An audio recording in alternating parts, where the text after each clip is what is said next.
Welcome to Homegirl Knows Best. This show is about the people, the stories, and all the messy chaos in between.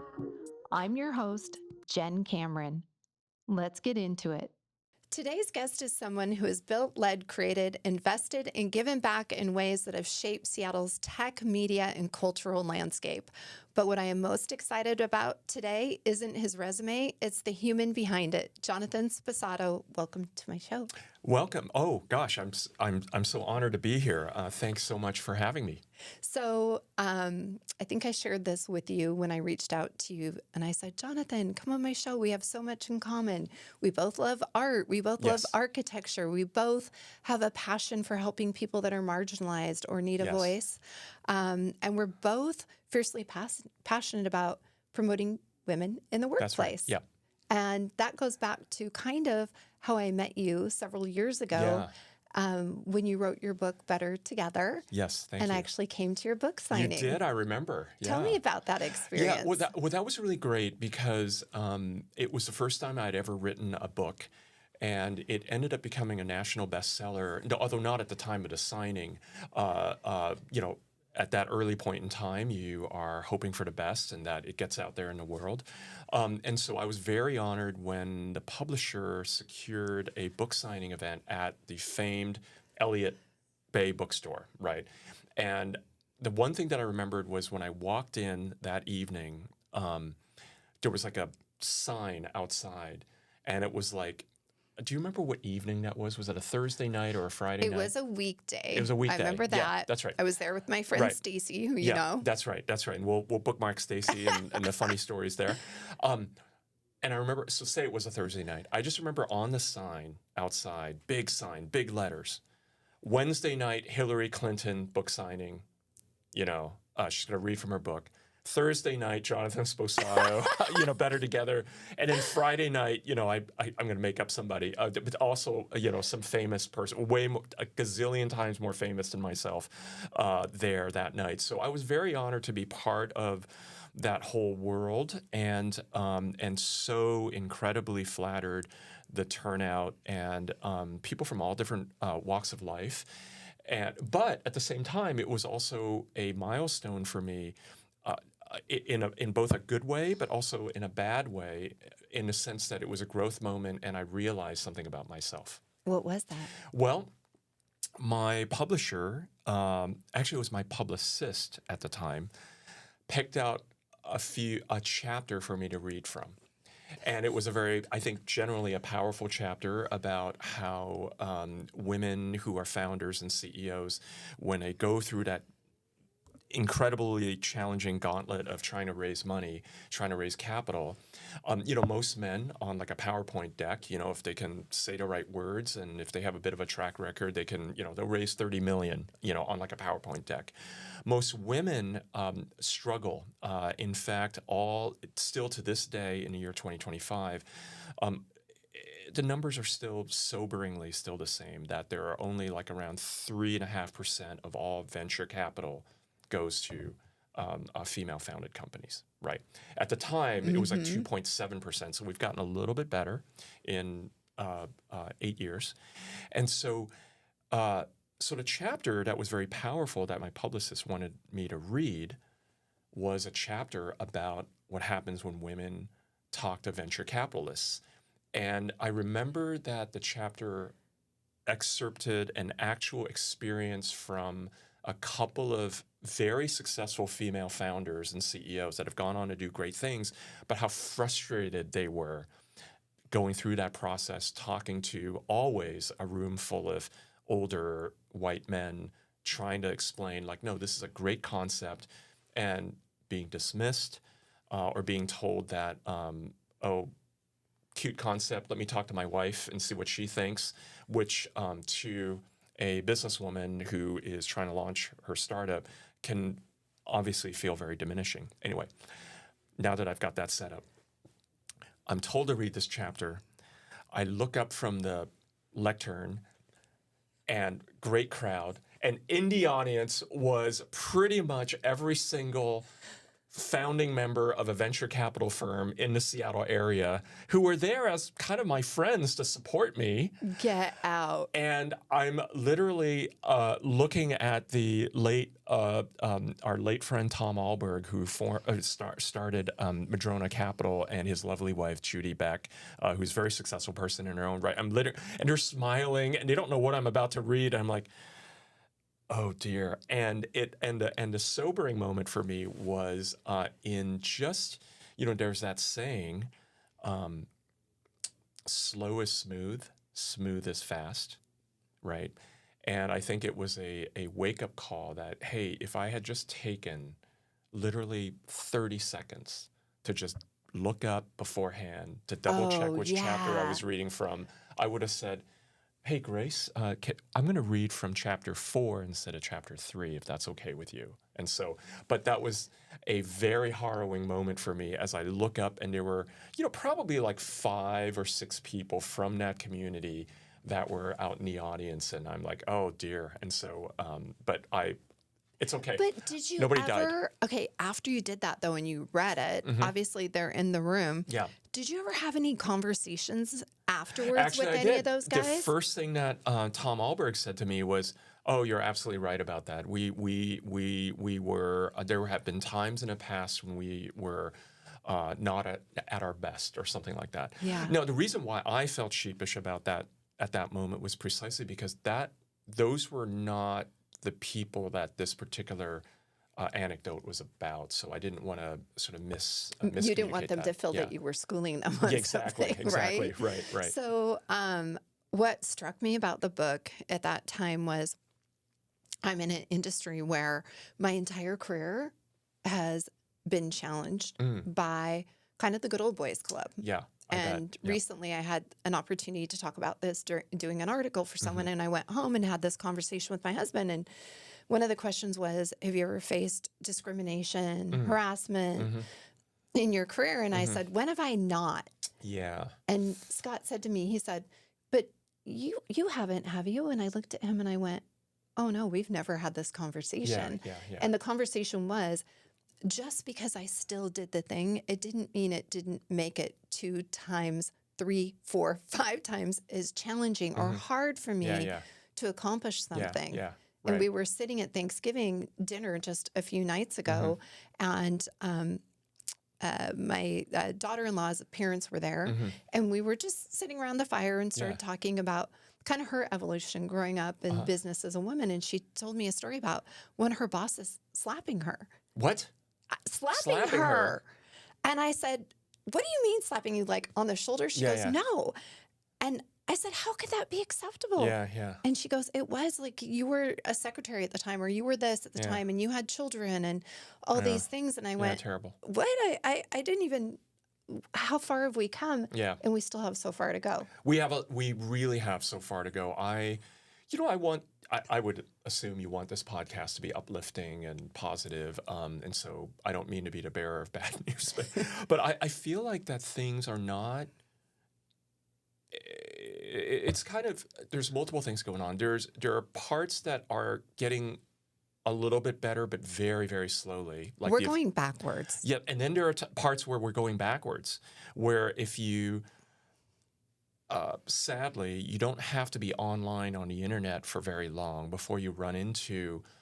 I don't know exactly. I think there's a lot that's being written about this already, but there's something going on with young men today that is very unfortunate and sad to me, where they're kind of checking out. They're becoming more antisocial. They are distanced. They're not engaging with women in healthy ways. So that's a step backwards. And I don't mean to align an entire general population, but I really think that we need to, as a society, we need to figure that out. We need to get our act together. Yeah. Otherwise, I don't know what's going to happen in the next generation. Yeah. We are fun and positive by nature, so we're good. Yeah. But I think that having real, transparent conversations is necessary, Agreed. right? Yeah. And as a woman, I've seen recently like how quickly my rights can be taken away. Yes. Rights that women before me have fought for. Yeah. But when it comes to business, what ignited your passion to stand up and say that women should have a seat at the table? And we're not Yeah. talking just as secretaries and workers, but like Yeah. CEOs and entrepreneurs. Yeah. And You know, there are a couple of reasons. One is certainly the way that I was brought up. So I was born to a single mother. We didn't have two dimes to rub together, and she was actually from a good family in Hong Kong, and but they sort of cut her off when she was pregnant with me, because having a baby out of wedlock was a bad thing back in the late 60s, but also because her boyfriend at the time was a Korean American.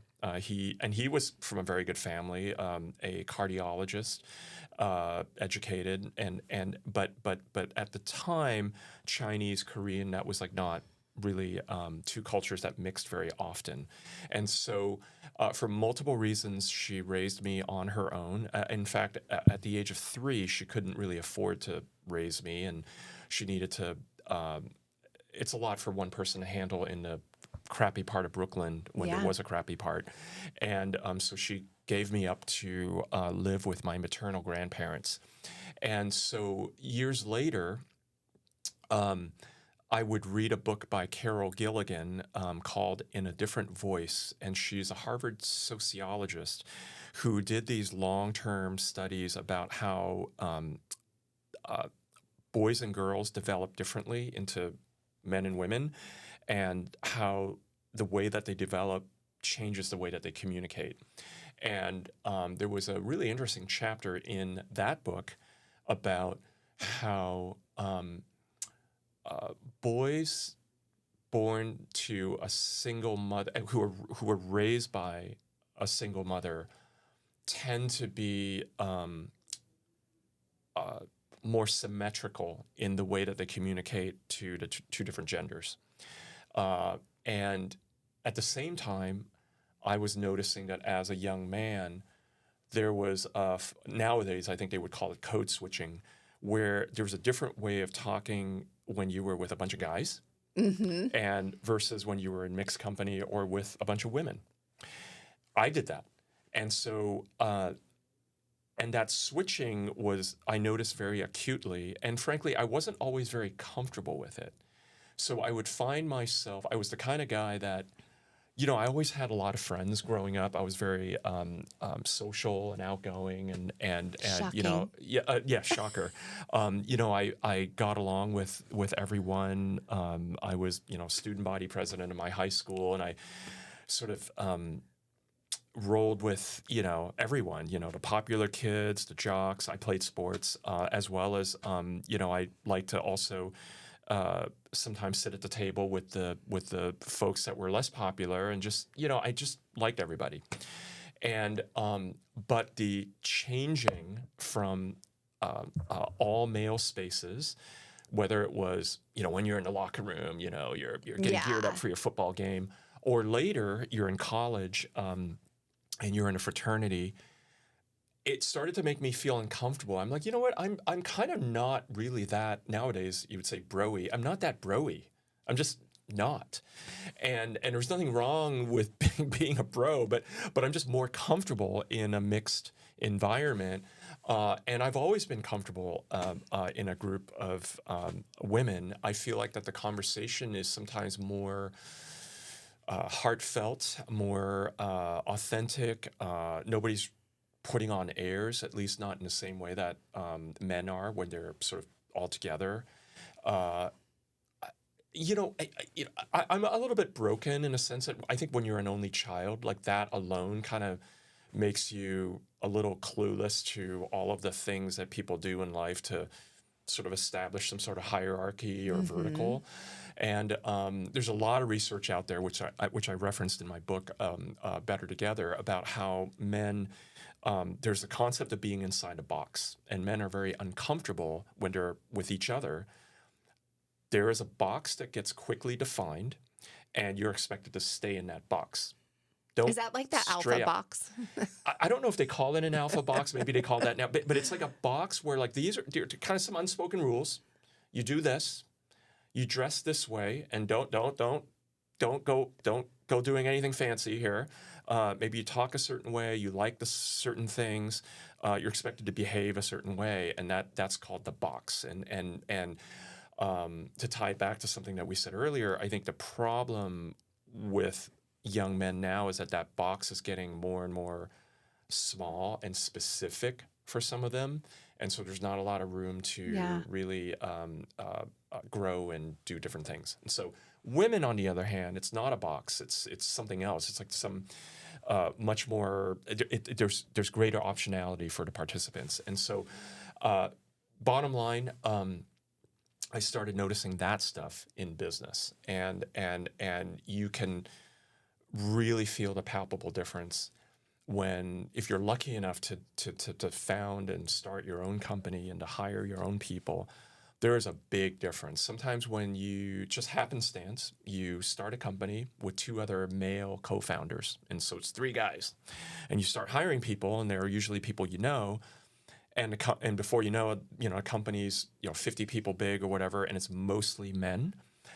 There's a big difference between that culture and how you communicate and how sometimes able you are to uncover problems, problem solve, and to quickly solve them and communicate out the solutions, versus when you have a company where, again, just happenstance, you have a couple of female co-founders, and then as you grow the company, you're hiring predominantly women, and that company becomes much more, whether it's 50-50 gender balance in a tech world, which is unheard of, or even 65-35 more in favor of women.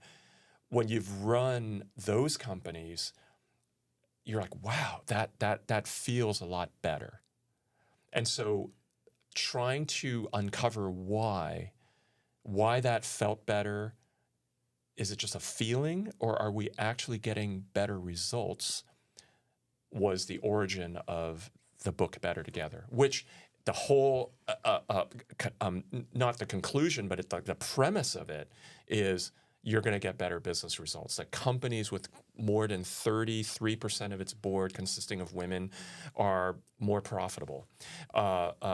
Companies where you have, again, more than, I think, a third of the C-suite who are women are also more profitable, higher EBITDA, things like that. So it's a thing.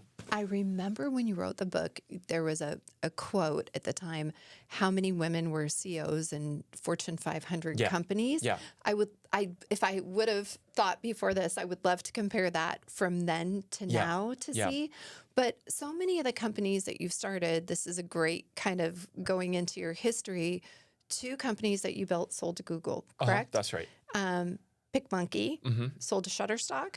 PicMonkey sold to Shutterstock. Yeah, that was so 2 to Google, 1 to Shutterstock. There might be another one in there. And then you co-founded GeekWire. So huge in the tech space. Okay, those companies were companies that you started, right? Then you purchased Seattle Magazine. That's right. Purchase Seattle Magazine. That's right. I'm going backwards. It's not, there's not a lot of tech here. It's just paper. Oh my gosh. Yeah. And I'm like, I have so many questions for you. And I can never tell a short story in time. But okay, having gone out as an entrepreneur, started these companies, right? And you have this principle bringing women into business and doing better. And then you have a separate company where it's established. You're not the entrepreneur there.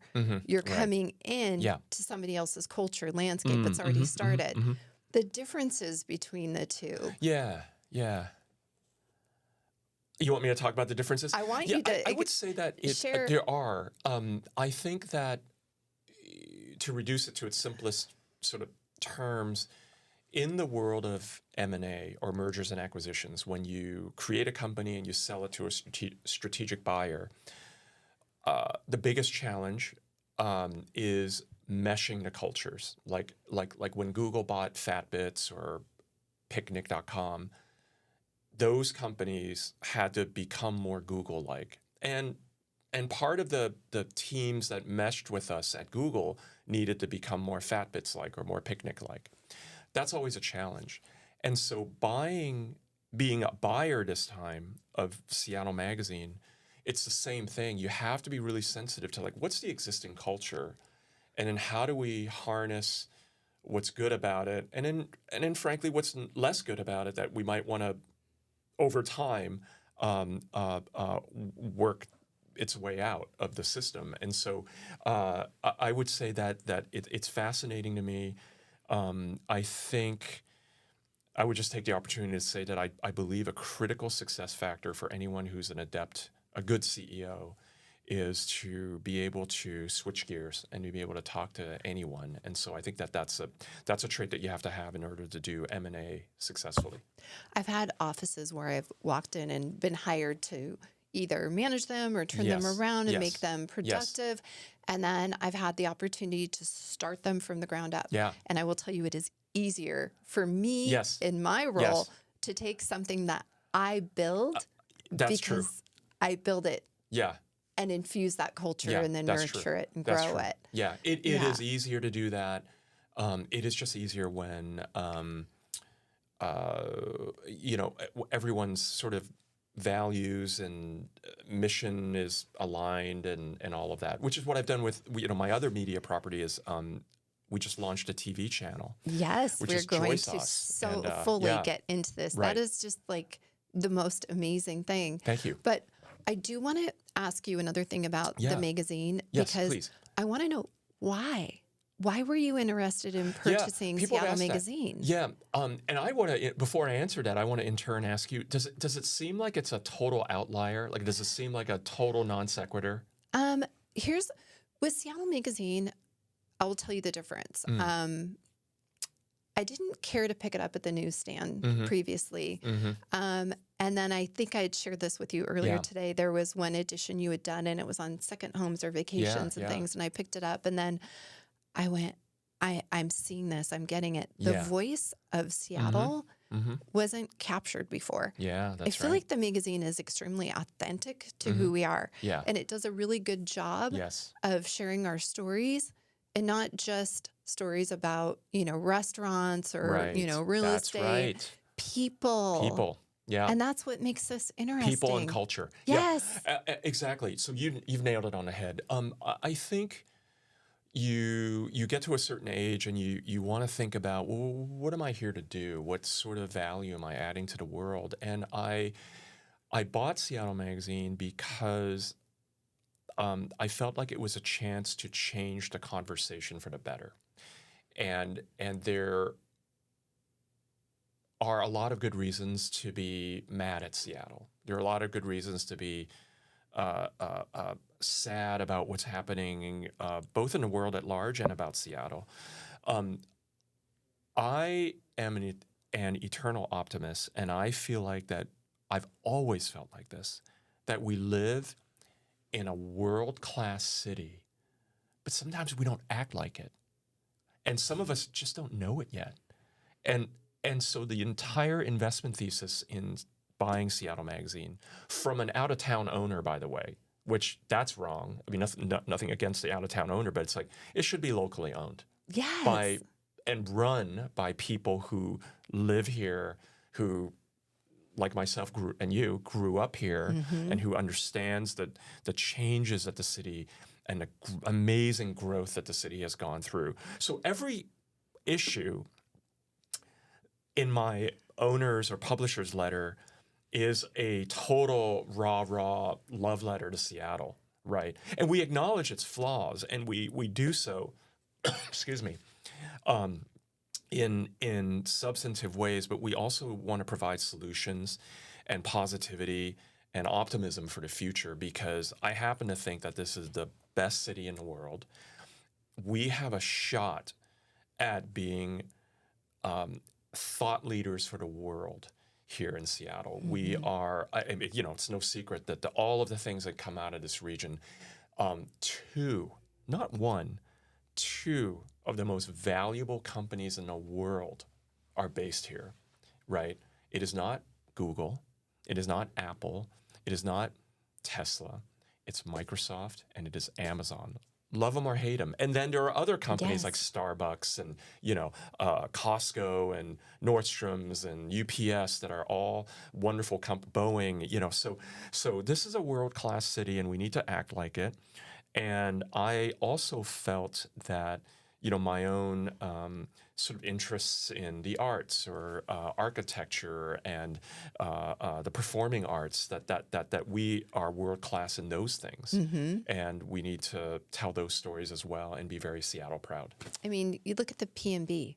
Yes. Do you, Jonathan Batista, a good friend of mine, right. he was on my show. First Black principal dancer That's right. in the Pacific Northwest Yeah. Ballet's 50th year history. The arts are incredible in Seattle. Incredible. People don't talk about, Yeah. tech. We're only Yeah. number 2 to Silicon Valley. Right. But healthcare, Yeah. it's a Healthcare's huge another one. engine. Yeah. Wineries, Right. we're the number 2 producer. I know. Exactly. So yeah. yes, bring on the culture, Right. please. I the actually, arts. it's funny. It's great that you mentioned healthcare. I completely believe that in terms of cancer research, someday many forms of cancer will be cured because of what's happening here in Seattle. Yeah. So, yeah. Yeah, all of it. Yeah. So I love that you love our city because I love our city too. And we get a bad rap. We know it. We do. Yeah. But no, excellent job on the magazine. Thank you. I feel connected. Thank That's you. the difference. Yeah, thank if you. it makes sense. Good. Yes. Good. So- We'll make more. Okay, so can we talk about JoySauce? Yes, we can. This is incredible. I want to know the vision. Very few people can do what you do. So I want to know inside of your head, totally unfiltered, Yeah. unscripted. Okay. What happens in here, Jonathan? Because It's a great question. you have built so many companies and you're so creative. And we can talk about art and fashion and all those fun things too. But people will have an idea Yeah. and they'll think about it. Yeah. But then you have to do something. Yeah. So it goes from here to somewhere. Yeah. But your ideas keep coming. I know. So what happens in here? So JoySauce TV is the historic first ever all Asian American, English speaking Asian American TV channel. And we just launched it on Amazon Prime Video, on joysauce.tv, that's the web presence, as well as an Apple iOS mobile app and an Android app. And we're soon to be on other carriers as well. But launching on Amazon is huge, and you can watch it right now. JoySauce, it's streaming 24/7, and we've got hundreds of shows. The idea came about because it's always been an idea, and so the answer to really the spirit of what you're asking is, I have a lot of ideas, but I kind of keep them in my head for a long time, forever.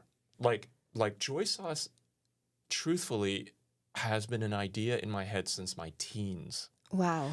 I was watching MTV, and then a few years later, BET, and I'm like, wow, this is so cool. This is so cool. And I can put it in more sophisticated language now, so I'll do so, because the coarser teenage language would not probably be good.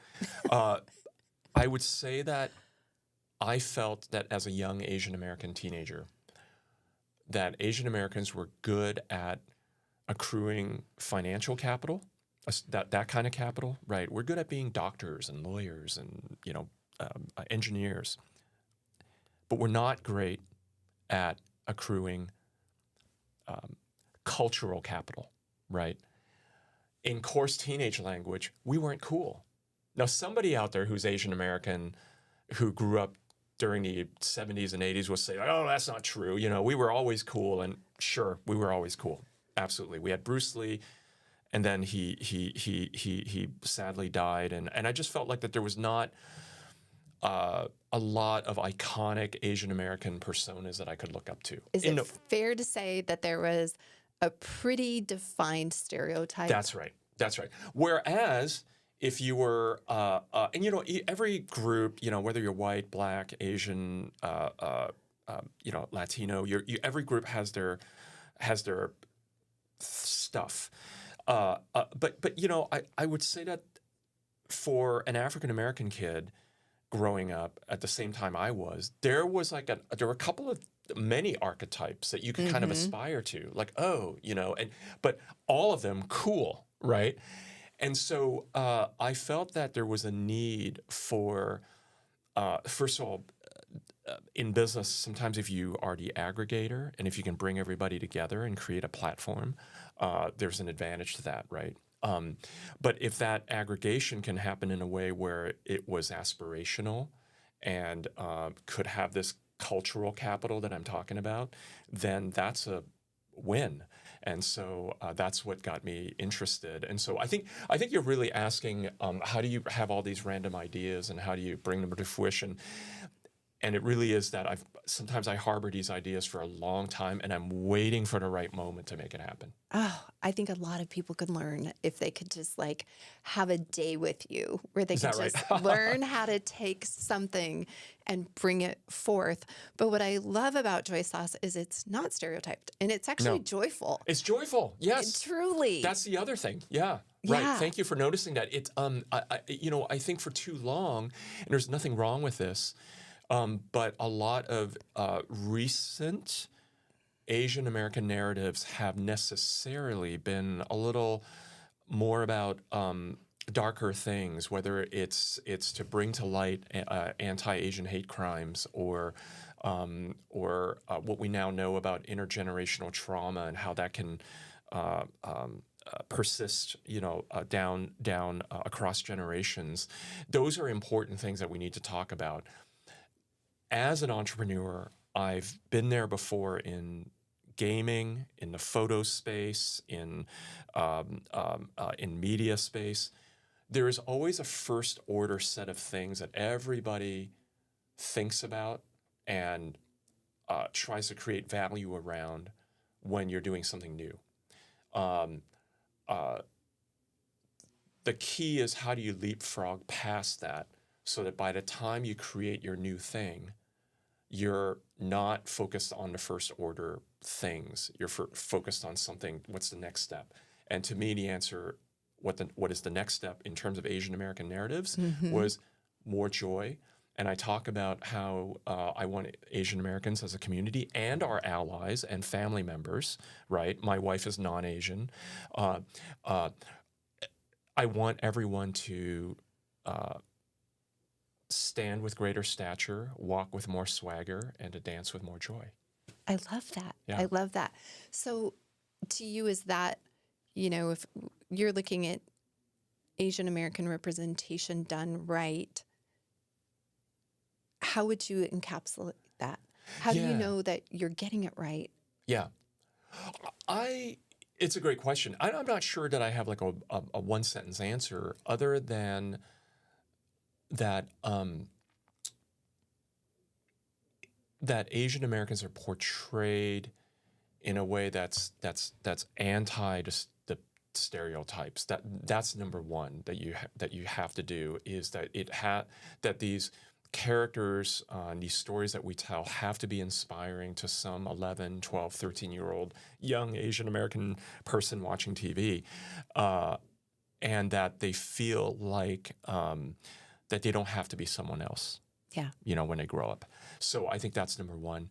And I think number two is defying convention. There are, like I delight in the discovery of the fact that, I just discovered this young Japanese American punk skateboard champion in the Santa Monica, LA area, which, I let's follow him for like a season and do a reality show about him. Let's find the sort of the square pegs in a round hole, so to speak. So I think that's another way that we can achieve Real that. people, real stories. Yeah. It kind of takes me back to when you were talking about, being in high school, and some days I would sit, with the jocks, and other days I was with the popular kids, and other days I was sitting with the unpopular kids. Yeah.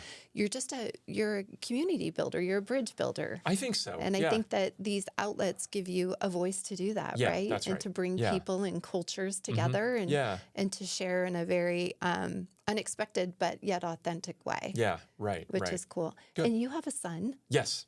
and He's 16. 16? Yes. How Was did that just- happen? I know. I don't know. He's driving? we were just practicing, Oh my gosh. and it's really a thing. They're not that interested they're not as much as interested as we were in driving and independence. I mean, Why would you? Yeah. You can call a car. you call an Uber. You can be on your phone I in know. the car, I know. texting and emailing. I know. You know?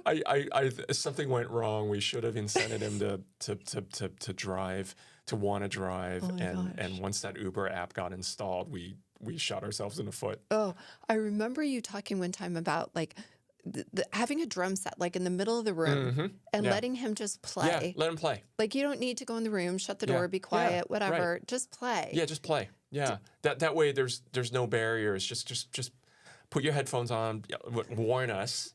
So not in the middle of a Zoom call. Yeah, right. But yeah. And That's so cool. I think that he's there's some talk of forming a band. But I don't want to jinx it. Okay, has this fostered him to continue to pursue music? I think so. It doesn't. As it turns out, you know this. Yeah. Parents have very little influence over their None. teenagers. It's None. only when like a friend or a girl or somebody like that says, you know what, we should form a band, and all of a sudden it's on like Donkey Yeah. Kong, and I'm like, what have I been saying? I know. You know? Yeah. Do you remember, like, you have this little baby and you're just so wide-eyed about their future and all the dreams that you have for them and what they're going to be like and how they're going to turn out, and then they are nothing like what you had anticipated that's for true. them. Yeah. Usually so much better. Did you find that to be true, Jen? That they are their own person versus like a little mini you? Yeah. Yeah.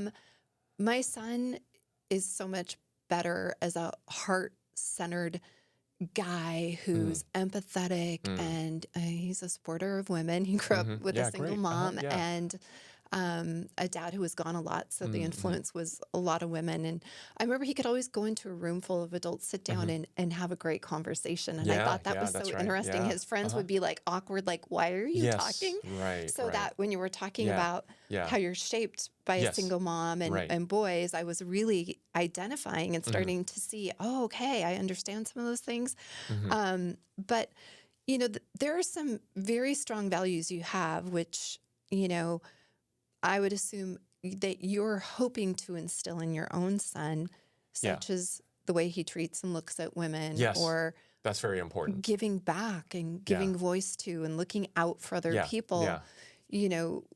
How are you helping to teach him those things and hope to instill that? Is it by example? Is it? Well, I think that's probably like 75% of it, and I write about this stuff in my book, and I'm not perfect at this either. You sort of it waxes and wanes, but you can model the right behavior inside the home, and you always want to make sure that no one feels unimportant or that my stuff is not more important than mom's stuff. And I think that that's an important message to continue to enforce and reinforce. There was a little bit of language some years ago when he was like a tween where, dad's a CEO and I'm like, wait, well, what your mother does is really, she's a CEO of her own stuff. And, in fact, Heather is a very prolific producer, director. Yeah, she's very accomplished. Yeah.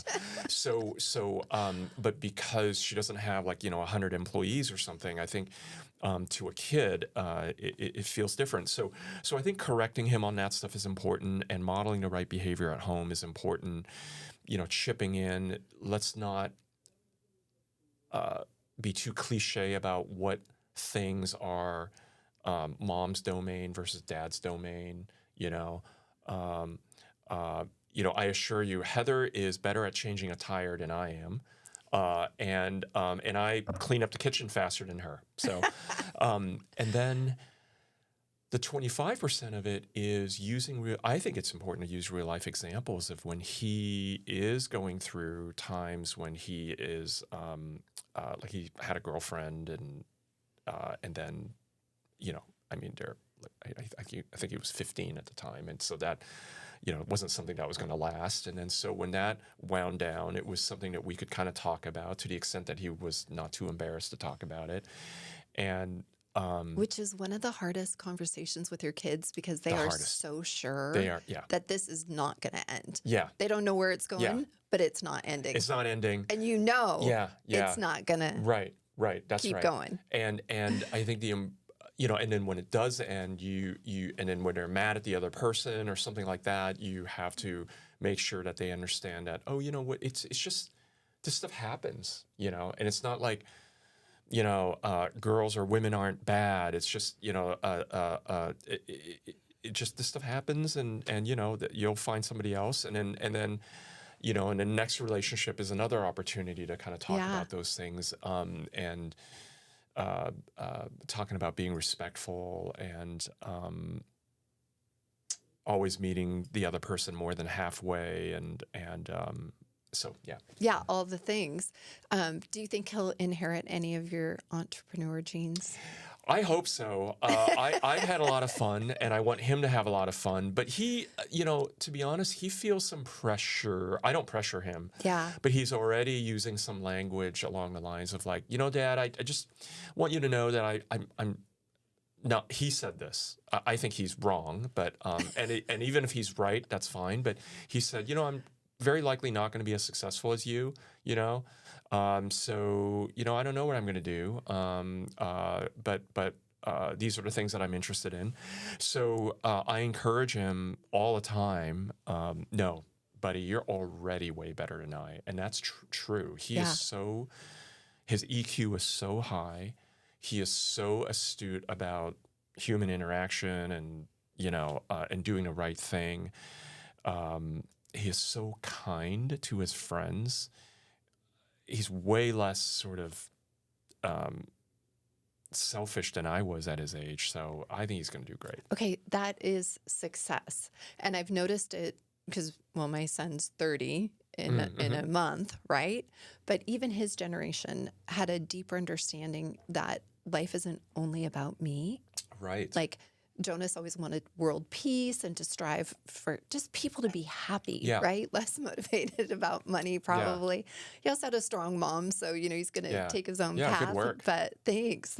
I just tell him all the time, please do not spend $100,000 of your money on therapy. I am truly sorry for what I didn't do right because nobody gives you an instruction manual. Right. This is the hardest thing I ever had to do. Yeah, right. I'm sure you were great. I'm sure you were great. And I think that you're probably at the point where your kids are old enough that they're really grateful to you. Oh, and they circle back and they want to be now. They want to hang out. And, Right. Jordan is more of my mini-me. She has autism.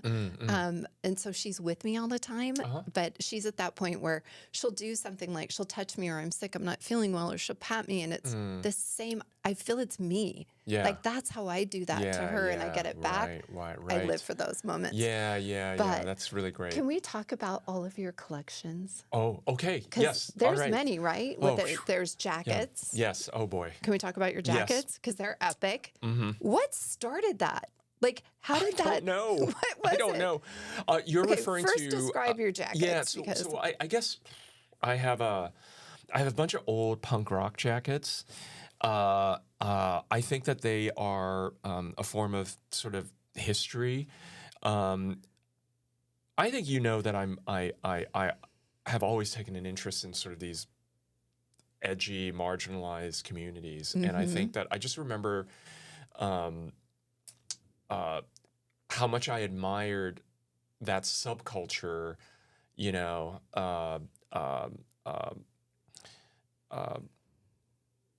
and going to see shows when I was a kid, and watching these bands play, and so I don't know. I think but the question behind that then is, considering that you're so into fashion also, because you're very fashionista. I see. You can tell, like, this is somebody who expresses themselves through fashion. Yeah, you got to have fun. Did you have a punk era? Did you ever do the part? I wouldn't exactly call it that. I mean, I had a cheapo jacket that I remember putting pins on and marking up and things like that. But I was never as good at it. I think that's maybe part of it is that I have regret around sort of not committing more. Yes, the full commitment. Yeah, into a certain subculture. I mean, but I remember hanging out on the Ave. I remember going to, buying clothes. There was a great store off Broadway called The Cramp where you could buy all this stuff. Going into the hole-in-the-wall record shops, whether it was a University Ave or Broadway, going to shows and watching these, early. I mean, this was like pre-Nirvana, pre-Soundgarden, before all that stuff. There were a lot of really great bands in the Seattle area, and my friends and I would go watch them, and oddly, I know some of those folks now. We're all middle-aged guys, but I just thought that was a really vibrant time. And so the answer is that these jackets are it's a form of nostalgia and remembering your youth. So. What kind of music were you into then versus what you're into now? I was really into alternative music. I was really into anything that was not top 40. Okay. So those of you who grew up in Seattle, there were two wonderful radio stations that I listened to. Actually, 3. KCMU, which it was the early version of KEXP. I would say. It's like KEXP version 1 was KCMU. Then KYYX, which was the wave, and it had somebody needs to do a documentary on KYYX. Honestly, they do, and I'm shocked because you didn't go you didn't go 93.3 or 96.5. No. Like your way, I mean, that was the station. KYYX was that music blew my mind, and I would seek out that kind of music. And if any of those kinds of bands from the UK, if they ever came to Seattle at the UW Hub Ballroom or something, I was there. So KYYX and another one, and then on AM was KJet. KJet also played a lot of alternative music and was just had an energy about it. In fact, I've just realized that from a branding and a positioning perspective and from a voice perspective, all 3 of those, KCMU, KYYX, KJet, was very influential in terms of how I think about branding, voice, consumer products. So. Yeah. But do you remember, you'd be listening to the radio and they'd be like, okay, call in for this and, ticket giveaways or be this, answer this question or tell your story or it was interactive, right? Yeah, right. Okay, now we have Spotify, which is amazing. Yeah, right. But it's not like that. Yeah, right. It's not. The irony is that I've gotten way more sort of top 40. Okay, I'm embarrassed to say I love K-pop. There's a sweetness to it that I love. It's just that also has its own energy, and in middle age, I appreciate just bopping in the car and kind of, This is your now. My now is K-pop. K-pop, Harry Styles. Oh yeah. I went through the requisite John Mayer phase, when he was a little bit more popular. I think his musicianship is great. Yeah. So yeah. Okay, I love that. Yeah. Art. Okay. You're an art collector. What influences your decision when you're looking at a piece of art or say that I want to acquire this piece? Are you looking at it because it's an investment? Are you looking at it because it speaks to you emotionally? Is it a combination of those things? It has to be both. It really does have to be both. These are my choices, and other people don't have to feel this way. There probably are people who just buy whatever strikes them emotionally, and I think that has to be present, that you connect with the piece in some way. Oftentimes, that connection is the story behind it. I have a painting in my den that's kind of private to me that was painted by William Reichel, one of the most sort of prolific American Impressionist painters. And it is of a derelict ship. It's huge. And he Wow. painted it at the turn of the century, like maybe 1910, I believe, or 1912.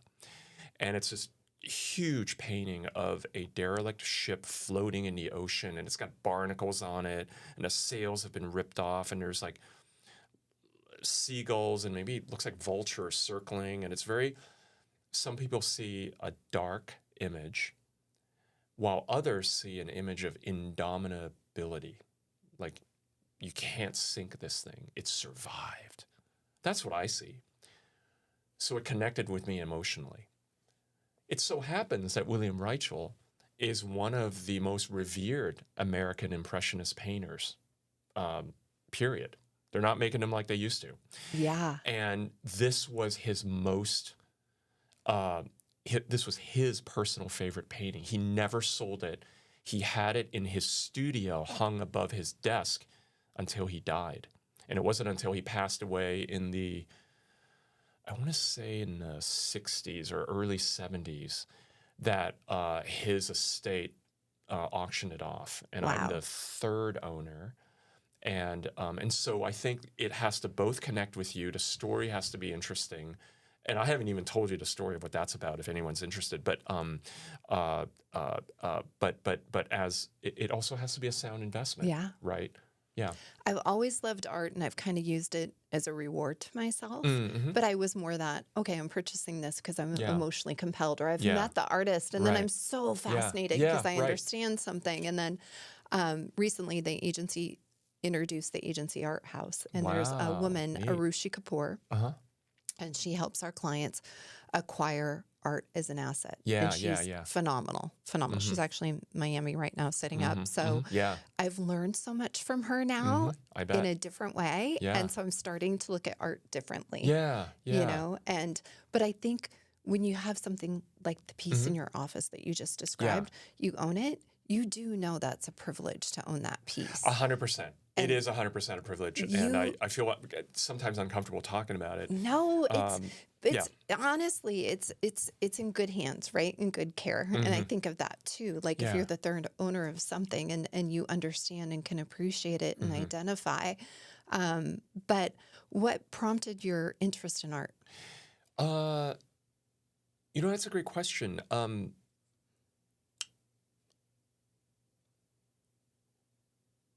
I have to kind of pause and think about it. I think there are a few things that really enrich the human experience. And we've touched on several of them. One of them is music. And I think art is one of those that it can move us and move us in ways that even another human being doesn't do, right? You can just look at something and all of a sudden it has a very powerful effect on you.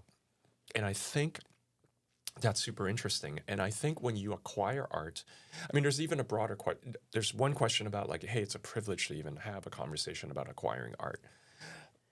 Excuse me. But the even other big question is, do you need to own it? Right. And I think when we own something, it's the desire to feel a certain way all the time, to sort of be with it. Right. I love the scene in the Thomas Crown Affair, in the newer one with Pierce Brosnan, not the original with Steve McQueen, where he goes and visits a painting every day during lunch. So he's this billionaire business guy, and then he will walk over to the museum and open up his sandwich, and he eats it. That's probably an unrealistic, but no museum would let you eat a sandwich in a gallery. But he's eating a sandwich, and he's gotten to know all the security guys, and they're teasing him about how he's there every day to look at that painting. And so no, you don't have to own it. Of course, ironically, in the story, he ends up stealing that painting, so he does get it. But which we don't recommend. Which we're not talking about. But I think when you collect art, if you're so lucky to kind of start thinking about that, it's really a desire to feel a certain way all the time. And I think that really good art, that it never goes away. It's like a really beautiful view. You know, it always kind of strikes you. You never get tired. You hear people all the time Yeah. say, "Oh, I never get tired of this view," and I think really great art is like that. I love that. So, what do you think the story is about Seattle that needs to be told? Mm-hmm. That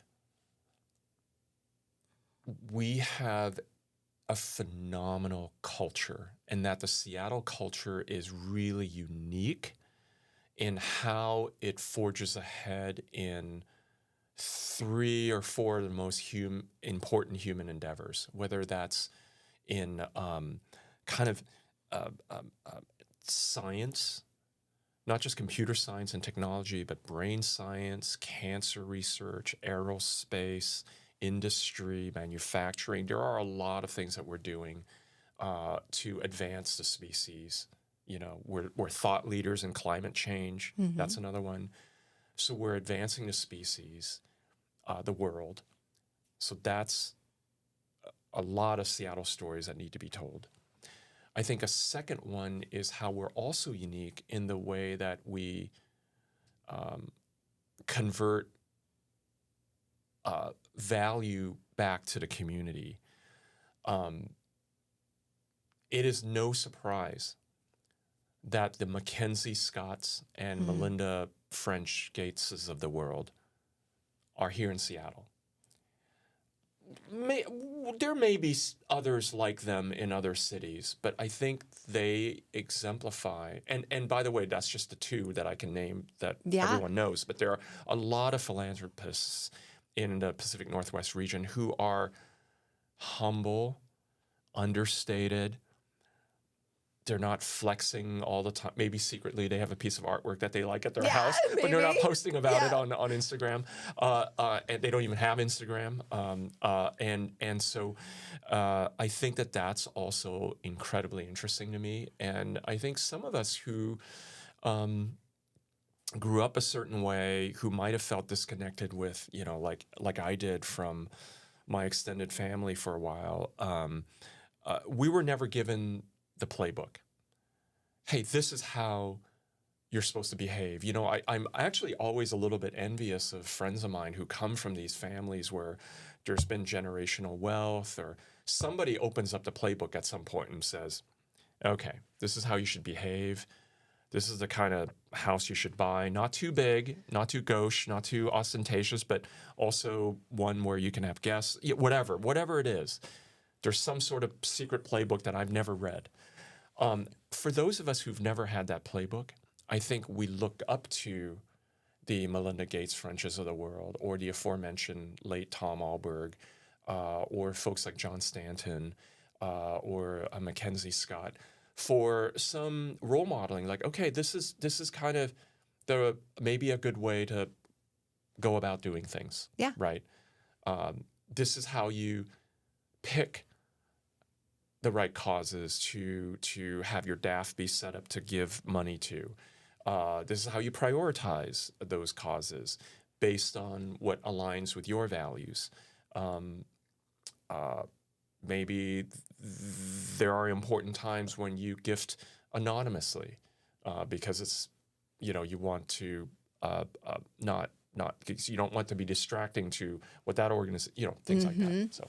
It's funny because you mentioned Melinda, and, you know, my younger me starting in my career and kind of growing and watching, I had moments where I think, you know, she has wealth. She could be doing the ladies at lunch. She doesn't have to do any of these things. This is all by choice. What a great role model and example that was for other women like me. And I'm not that much younger than her, I'm sure, but it was seeing that and modeling that. People don't understand what a giving city Seattle is. Yes. It is built on philanthropy. It is benevolent. That is the heart of our city. The arts that you touched on earlier, how important that is, and the culture that we have. And so thank you for sharing of course. your story, our city story. I hope you know what a difference that you're making. Do you? Thank you for saying that. That means so much to me that you've said it in that way. I hope that the work that I do is making a difference, and I am always more than happy to partner and collaborate with really wonderful folks like you, Jen, who are also doing the great work, in what you're doing in real estate, but also who you are as a person in the community and as a parent. So I'm always happy to collaborate with folks like you to do more good. 1 + 1 = 3.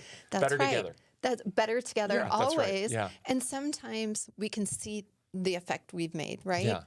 Sometimes we never even get to see it Mhm. because they're seeds, Mhm. right? Yep. I can imagine a little Jonathan watching JoySauce right now. Yeah, that's right. And all of a sudden, like, Yeah. I'm identifying. Yeah, and exactly. There is no stereotype. And Right, I am that that's right. cool kid on Yeah, that skateboard. exactly. And There I you do go. have a seat Yeah. at that table. And That's I right. love that. I love that. Yeah. So thank you for saying yes Yeah, to joining me today. Thank you for being very here. welcome. Thank you for all that you do. And I hope this is not our last conversation. I hope not. I Yeah. want to get to know you more. I'm far less interesting. No, I doubt that. I mean, you've already kind of dropped some interesting, teased out some interesting tidbits that we'll follow up on, won't we? Oh my gosh. yeah. Okay. All Well, right. thank you. Cheers. Yeah, thank you for having me. You bet. If you've made it this far, thanks for listening and thanks to my guest. Make sure that you like, follow, and subscribe so you don't miss the next one. See ya. This video was recorded and produced by Just Talk Studios, the premier video podcasting studio in Bellevue, Washington. Visit justtalkstudios.com to learn more and book your session today.